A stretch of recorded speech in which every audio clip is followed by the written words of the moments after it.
Hello everyone, it's Monica, also known as Sleep After 60, and I'm coming to you for my week 15 update following VSG in the Twin Cities with Dr. Daniel Leslie. So this week, my stats. This week I weighed in at 162.1, which is a point 0.8 loss. Close to a pound, I guess, under a pound. And what I wanted to talk about, though, first of all, everything is fine. Eating, I'm still not hungry. The hunger hasn't really hit. I've noticed that my body has really changed. I am solidly in a 6, wearing even some 4s. I just did some more, shopping outside, and I'm almost, as far as my closet is concerned, I pretty much, can fit into anything, and I have a lot of clothes that I just need to get rid of. So it's going really, really well. I just did another Ralph Lauren big haul with at least 50% off with some winter stuff. And because I'm one of those shoppers that I've never bought anything regular price. And so with winter coming on and all my coats being too big, and I'd rather buy things on sale. And if they're a little too big, that's going to be just fine. It's Minnesota. So everything's fine. I went to see my primary physician on last Friday. I hadn't seen her since before surgery, since I had to have some paperwork for the surgery. So that was probably like in January, I think I saw her, maybe January, February, because my surgery was March 14th. And so I saw her, and she hadn't seen me for a long time. I needed to talk to her about my meds because I take high blood pressure medication. I've been taking omeprazole twice a day for a very, very, very long time because of all my GERD issues. So we made a couple of decisions. The first decision was that to stop my high blood pressure medication, and we decided to do that. And I bought a cough, so that one of those blood pressure taker uppers, whatever they're called, at Target, so that I can keep track of it, and as long as it's below 130, or whatever the number was, I have it written down. Just continued to not take medication and see how I do, and she wants to see me in 6 months. So the omeprazole, I was taking it once a day, and then I just kind of also stopped with that because I don't seem to be in need for it. As far as the CPAP, I stopped using it. It was making me really, really hot, and part of it was that I could tell, or my husband of 4 months next week,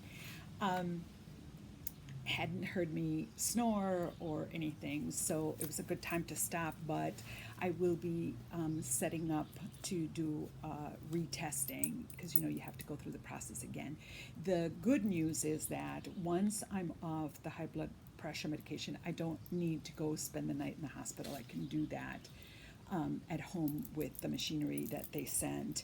Then I think I've mentioned this before. I take a Buspar for anxiety, and since having surgery, I've been able to cut the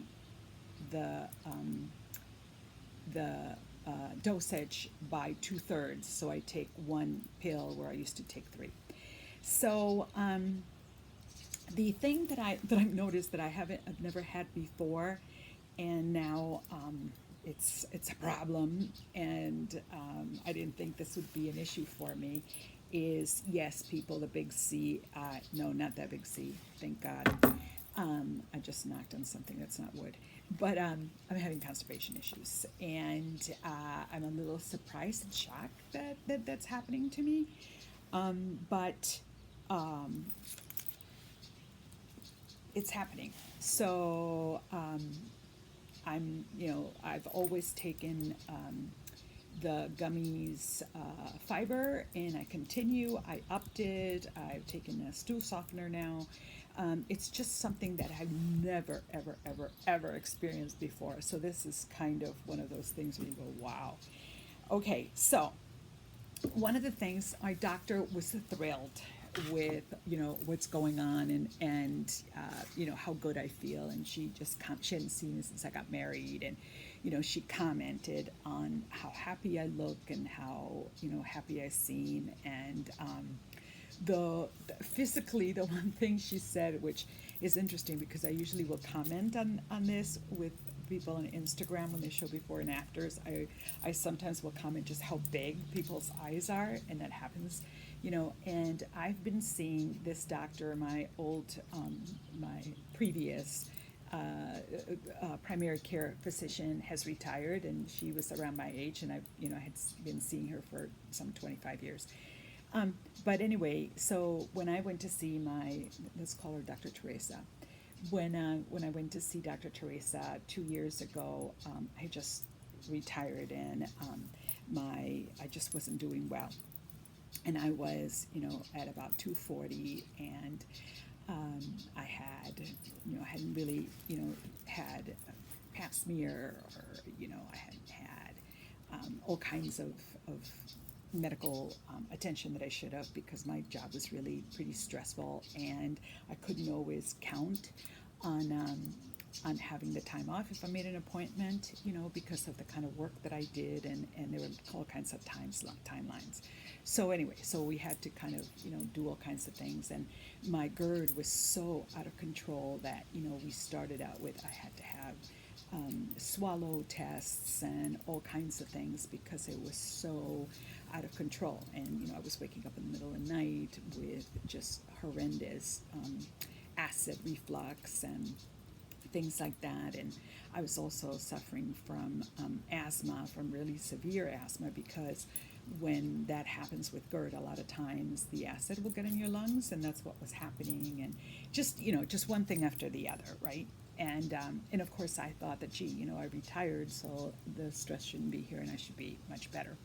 But one of the things, and the first time I met with her, I just cried. I just cried and cried and cried and cried, and said, I feel awful.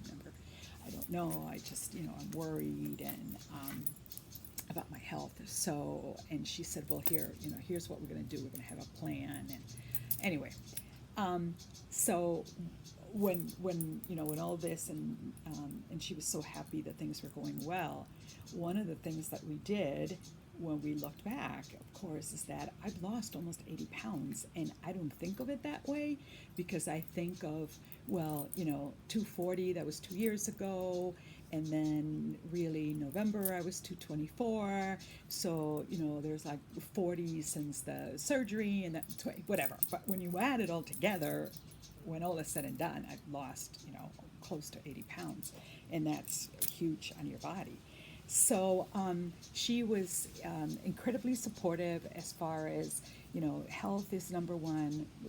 Again, the numbers don't mean anything if you're not healthy. So as long as you're healthy, I didn't ask her about goal weight, because that's not an issue anymore.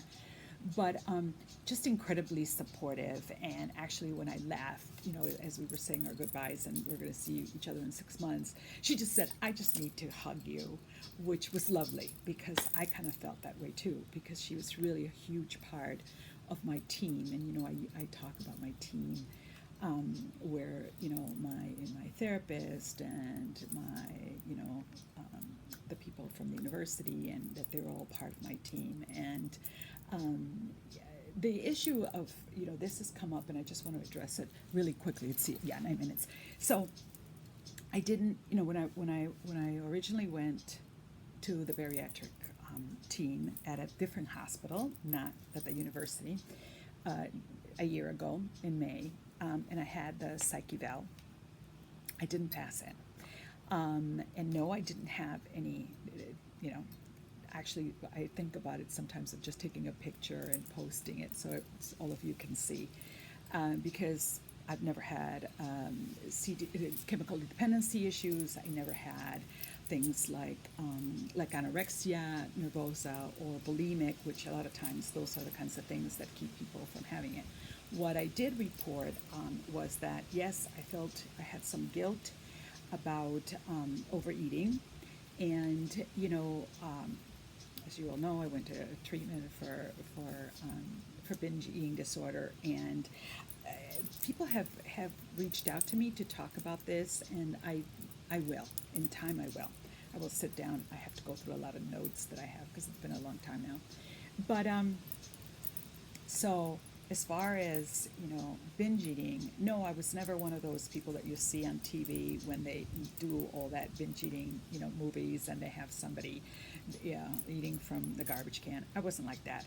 But binge eating means clinically that you're eating more until you're not full, or I mean, that box of Cheez-Its would be something that I could eat